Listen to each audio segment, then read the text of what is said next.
Basic tutorial ulit tayo. Hindi ko na sana i-video to pero syempre educational content creator tayo so dapat as long as meron mapupulot na aral yung mga viewers, go.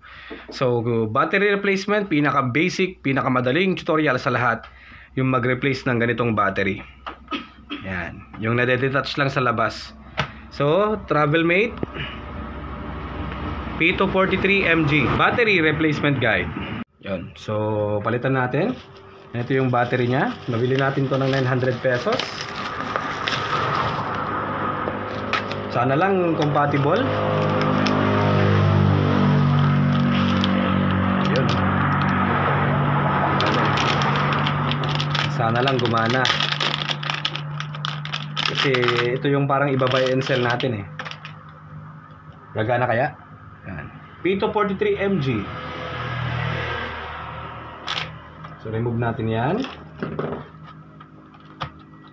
Yan. Yan. Salpak natin to. Bagong baterya. And press.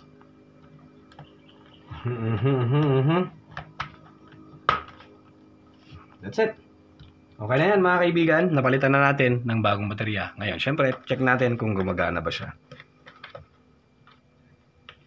Gagana yan, syempre. So yan, pagkita mo iho, meron na siyang light indicator dito. And meron na siyang display dyan. Okay na siya mga kaibigan. Working. Battery replacement.